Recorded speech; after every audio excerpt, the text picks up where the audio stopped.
Pozdravljeni. Zopet so na vrsti vaše pobude in danes bomo skušali dobiti odgovor na vprašanje, koliko traja razvojni cikel v Formuli 1.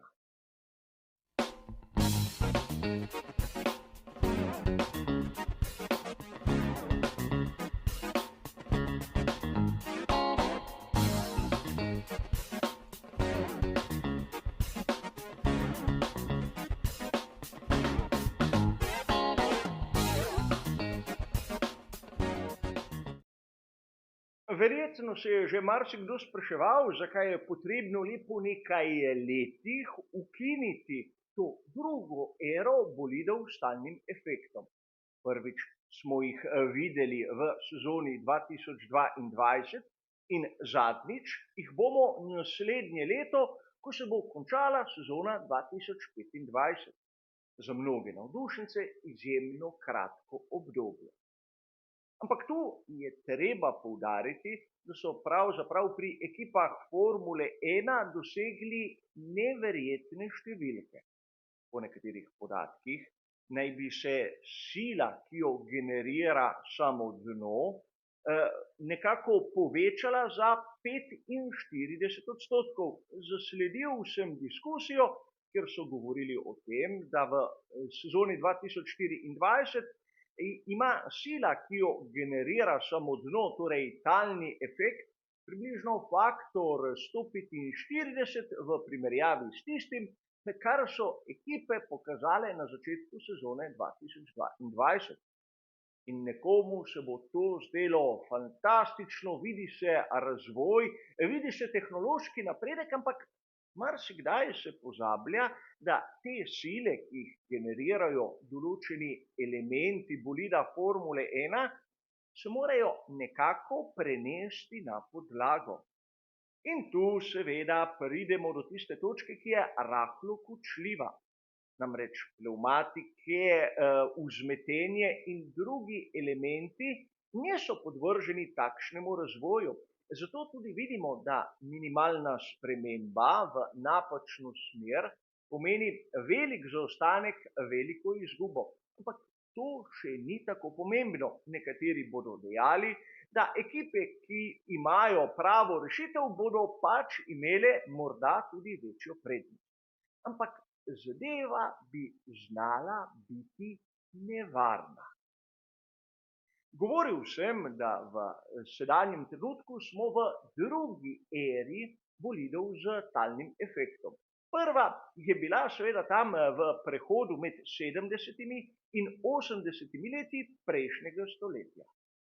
In kaj se je dogajalo takrat? Seveda razvoj je šel podobno kot danes bliskovito naprej. In že približno na polovici tiste ere smo lahko videli, da so določene ekipe imele resne težave. Pri ekipi Liže, njihov JS11/15 je imel dobesedno ventil ali klepet, ki je nekako omogočal, da se je ravnotežje na dnu porušilo, ukolikor je bila generirana sila prevelika. Torej, tako so skušali ohraniti integriteto obes. Takrat ni bilo nič takega, če je bolid s talnim efektom zlomil, naprimer vzmeti, ali pa odprl blažilce in še bi lahko naštevali. In tu seveda sedaj vam bom pokazal neko, za moje pojme, izjemno dragoceno fotografijo. Poklonil mi jo je nekdo izmed vas. Gre za McLaren Johna Watsona, s katerim je nastopal na veliki nagradi Avstrije v sezoni 1982. In tu lahko vidimo, da spredaj njegov McLaren nima profilov. Torej, samo dno s talnim efektom je bilo sposobno generirati takšno silo, da pravzaprav ekipa McLaren se je odrekla prednjemu aerodinamičnemu stabilizatorju, da bi tako pridobila malček na končni hitrosti, ker bolid ne bi imel toliko zračnega upora.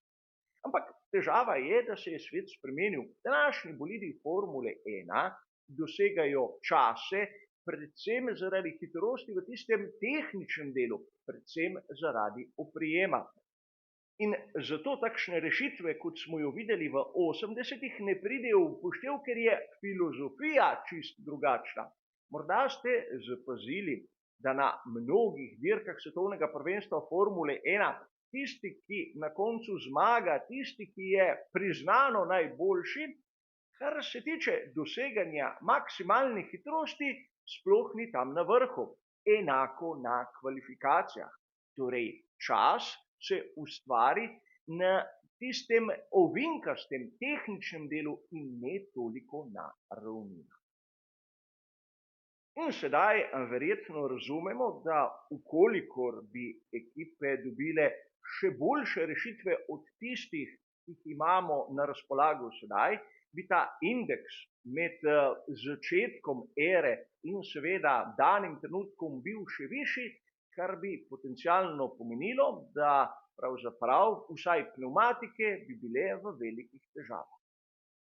Ampak mnogi boste dejali, samo nekaj let, ali je to res dovolj za tak skokovit napredek? Govorili smo o prvi eri talnega efekta v Formuli 1. In ta je trajala od sezone 1978 pa do sezone 1982, ko so seveda spravili Venturijeve kanale na dnu bolidov prepovedali. Govori se, da je bilo tu kar nekaj nasprotujočih si mnenj, ampak po smrti Ricarda Paletija in predvsem Gilesa Villeneuva ter drugih tragičnih nesrečah je bilo jasno, da tehnologija v tistem obdobju ni omogočila varnega razvoja. In podobno se dogaja tudi sedaj. Praktično imamo lahko v naših mislih neko vrednost. Približno v 4-5 letih ekipe svetovnega prvenstva Formule 1 lahko nek pravilnik razumejo do potankosti in pravzaprav pridejo do tistega nivoja, ki pomeni maksimalne možnosti, ki jih določena pravila omogočajo. Če bi nadaljevali verjetno v razdobju sezone ali dveh, bi prišli do rezultata, ko bi bili vsi bolidi med seboj izjemno podobni, če ne že skorajda enaki. Namreč najboljša rešitev je običajno samo ena. Ne govorimo samo o bolidih s talnim efektom, tudi v preteklosti smo imeli podobno dolga obdobja.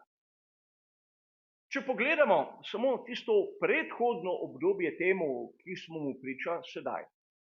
Od sezone 2017 pa do 2021 smo imeli, kar se tiče šasi, približno stabilen pravilnik. Ne smemo pozabiti, da zaradi epidemije COVID-19 so življenjsko dobo podaljšali za eno sezono. Predtem, seveda tisti ožji bolidi z bistveno ožjimi pneumatikami so bili na razpolago od sezone 2014 pa do konca 2016. In še bi lahko v zgodovini dobili nešteto takšnih primerov. Torej, okrog 5 sezon je tista življenjska doba nekega pravilnika.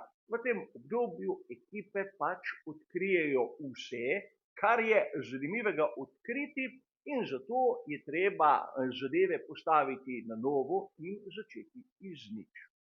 Upam, da sem dal tudi na to pobudo neko zadovoljivo razlago. Hvala za vašo pozornost in nasvidenje.